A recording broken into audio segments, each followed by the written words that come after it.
Hello, and welcome to Nexstara's video series on the Salesforce Developer Workbooks. In this track, we'll be walking you through the Apex Workbook. This video covers Chapter 2, Tutorial 5, Primitive Data Types and Variables. This tutorial will be an introduction to some of the primitive data types available in Apex. The types we will cover are strings, which are used for storing text, Boolean values, which are used for storing true and false values, time, date, and date time values, which are used for storing dates and times, integer, long, double, and decimal, which are used for storing various numeric values, null values, which are variables that do not have values assigned to them, and enums, which are enumerations of constant values. To get started with this lesson, we're going to go ahead and open our developer console from the name dropdown.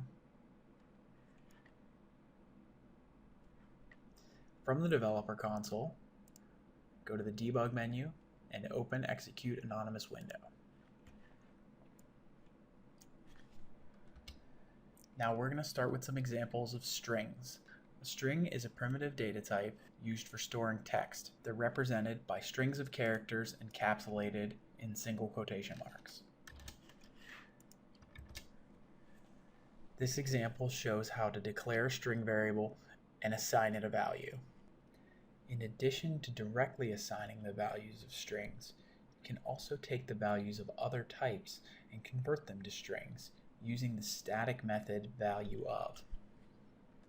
Here's an example of that.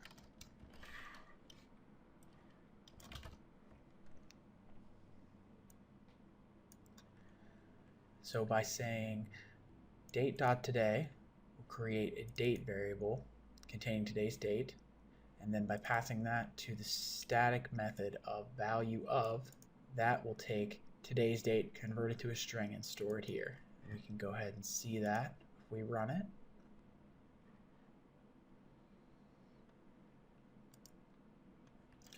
We see there's today's date. Next, we're going to demonstrate how some different operators work with strings.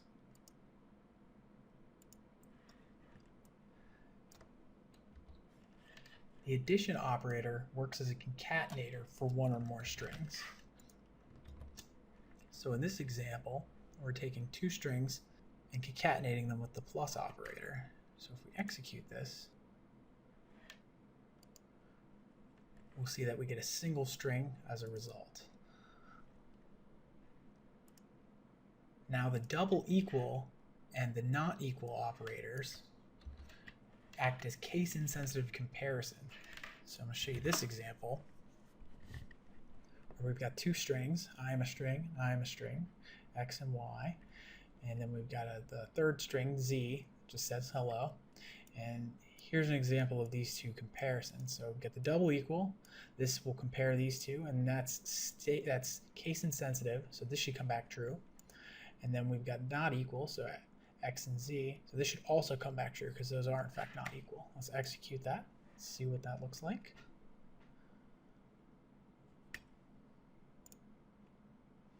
We've got two true statements. So these are two very important operators, and you're definitely going to use them whenever you're doing evaluations of output or strings or user input. The string class also has many instance methods you can use to manipulate and interrogate your strings. I'm going to show that in this next example. So in this example, we've got our string x, and then a couple different instance methods that we're going to get some various information about that string. So the first one is x ends with a period, and now that's going to return true because the string does in fact end with a period. The next one will return the length of the string. The third one will give us a substring starting at index 5 and ending at index 10. So we should see this string right here. This last one will replace each of the words that are enclosed in exclamation points and strip away the exclamation points. So we'll see that as the last result. I'm going to go ahead and execute this.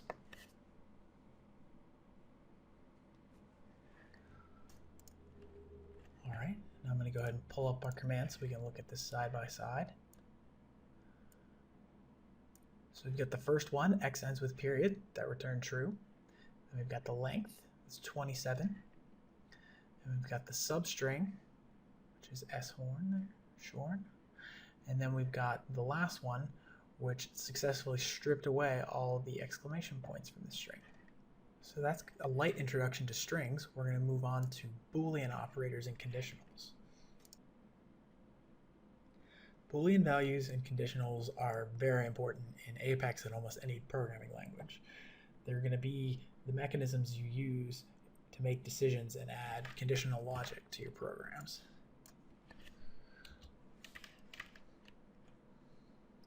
So you can work with Boolean data a couple different ways.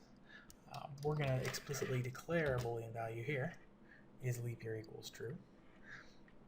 That's a very easy way to do it, but you also see Boolean values anytime you do any kind of conditional or you call a method that makes a kind of decision, like ends with, from our previous example, that returned a Boolean value.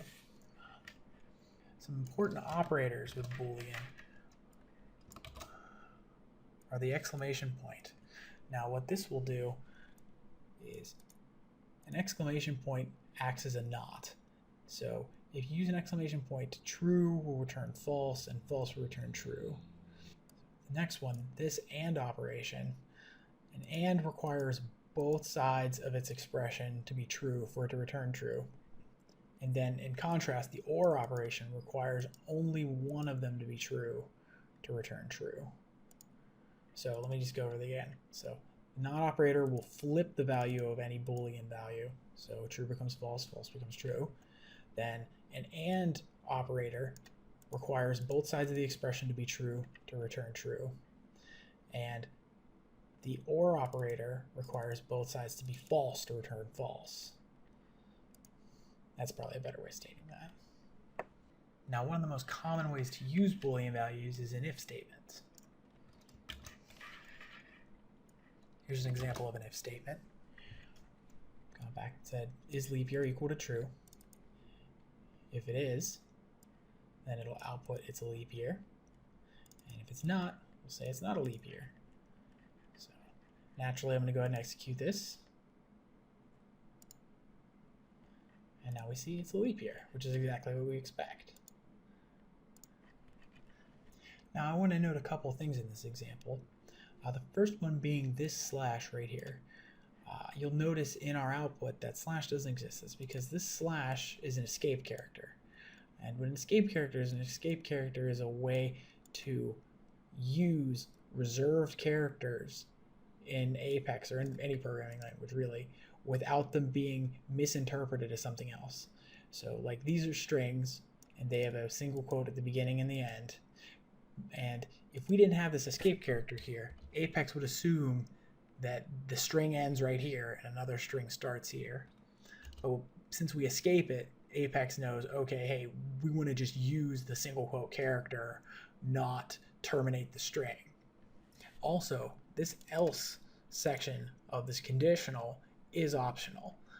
If all we wanted to know if it was a leap year and we didn't really care whether it wasn't, we could totally remove that part of the conditional and the statement would still work just fine. Now, another thing you'll notice about the if statement is these curly braces. Everything within the curly braces is encapsulated by the if statement and is only executed if whatever the contents of the if statement is equal to true.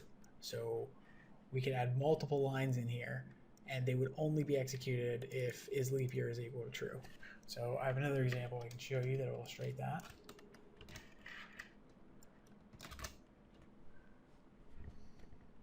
So in here we've got hello, which is a string, ends with the letter O. And if that's true, which we know it will be, we'll write two debug statements, me and me too. And since they're wrapped in these curly braces, they'll both be executed as part of the if statement. So we can go ahead and run that just to see what that looks like. All right. See me and me too.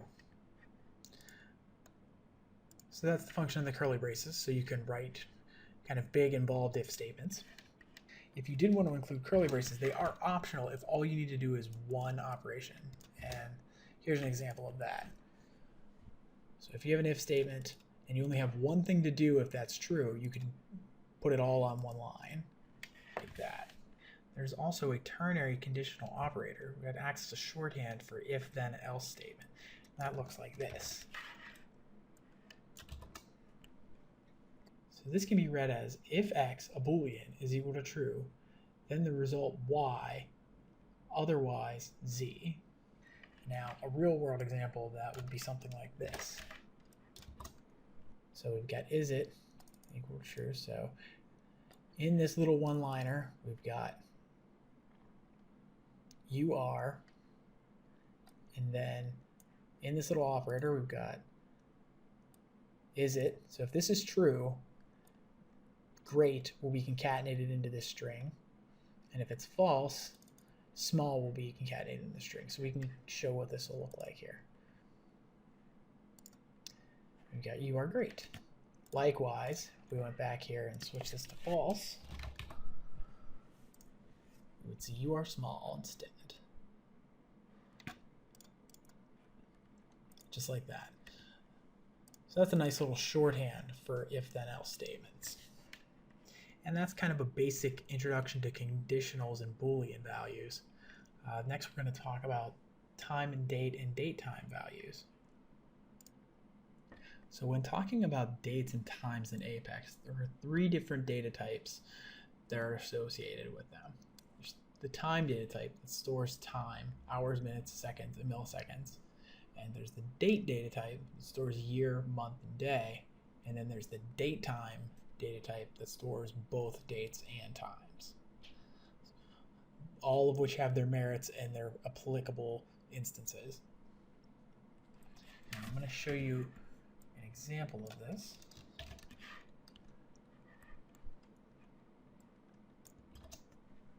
Now each of these classes have a new instance method which allow you to construct a particular date and time value. And you can see that by this example. This first one creates a date variable containing the date February 17th, 1960, and the time of 6:30 p.m. in 2 seconds and 20 milliseconds. So if we're going to run this, we'll see what that looks like. All right, got the date and the time. And now you'll notice there appears to be a time associated with the date. That's kind of a consequence of when you print out the value. There's no way to set that. It's really not stored with the date object. So the next example is how we can create dates and times from the current clock. Do that like this by using the static method now, and we can pull the day. Now we can pull today out of the static method for date.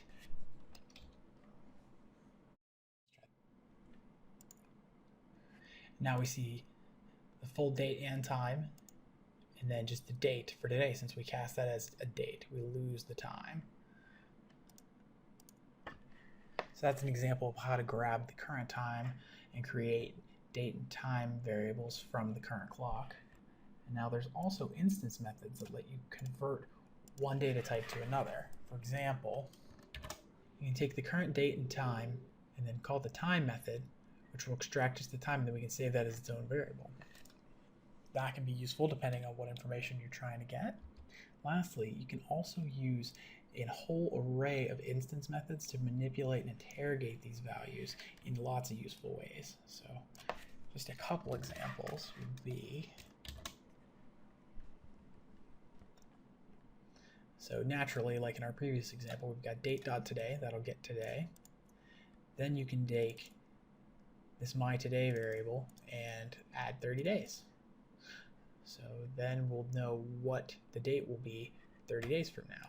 We execute that, we'll see what that looks like. So today's May 21st, and then 30 days from now will be June 20th. So that's an example of some of the instance methods you have to manipulate and work with your dates and times. So next we're going to talk about integer, long, double, and decimal, which are used to handle numerical values. So each of the various numeric data types have their own merits and shortcomings, and they're each good for different applications. So in this next example, you'll see we've got integer, long, double, and decimal. Integer is a 32-bit number with no decimal point, and long is a 64-bit number with no decimal point. So these are very similar except for their bounds. A double is a 64-bit number that includes a decimal point and shares the same amount of precision as a long. Lastly, decimal is a number that includes a decimal point but that has arbitrary precision. These are best used for currencies, and in fact, currency fields are automatically assigned this data type. In this example here, we're assigning values to various variables, but we can also cast strings in these various data types as well. You do that using the value of static method with each data type, like this. So in this example, we're taking the string 10, and we're using a value of to cast it as an integer, and then adding 20 to it, so count me would be equal to 30. Working with integers, longs, and doubles is very similar from many other programming languages, and in a lot of ways, kind of standard operating procedure. However, the decimal class has a large number of instance methods for interrogating and manipulating values and can be very helpful. I'll show you in the next example. So here you can see we're using an instant method called divide. Now, rather than just using the division operator like we could here, using the divide method allows us to select a value by which to divide by, and then set this, which is the scale, which will set the precision of our result by specifying 3 decimal places. And go ahead and run this to show you what I mean.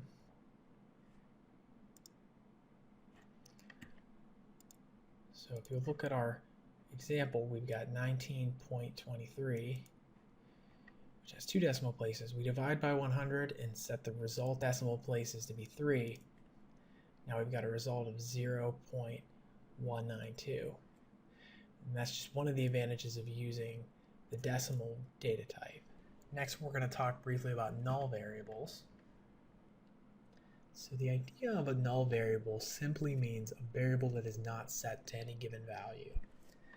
Now you can explicitly set variables to null like this, or you can just fail to set a variable to any value, in which case it will be assumed to be null, like this.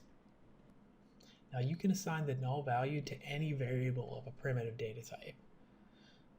Keep in mind that any instance method will fail if the variable is equal to null. I can demonstrate that right here. Now if I try to execute this, got an error. You'll notice down here in the log, attempt to dereference a null object. So that's our introduction to null variables. The last thing we're going to talk about in this lesson is enumerations. Enumerations, or enums, are used to specify a set of constants. You can define a new enumeration by using the enum keyword followed by a list of identifiers between curly braces. Demonstrate that here. Each value in an enumeration responds to an integer starting from 0 and going forward. So this would be 0, 1, 2, 3. Now, once you define your enumeration, you can use that new enum type as a data type for declaring a variable, like this. So we've got our new season we declared, and that season is summer. And now, with your enumeration declared, then you can make further statements and computation around this enumeration, and it can help give meaning and context to otherwise kind of ambiguous sets of data.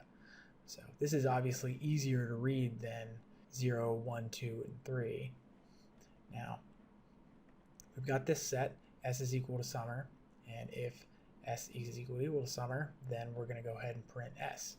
If it's not, we're going to go ahead and say not summer. So we've got our simple enumeration. We've declared We've declared a season here, and now we're going to go ahead and have a simple conditional against it. Let's execute this. And now our debug output should be summer. So that's how enumerations work. When you're dealing with a set of constants, they can make things much easier to manage. And that's going to just about wrap it up on our introduction to primitive data types and variables. In our next video, we'll cover Chapter 2, Tutorial 6, Comments, Case Sensitivity, Collections, and Loops. Thank you for joining us. For more great content, click to subscribe to us on YouTube. Thank you.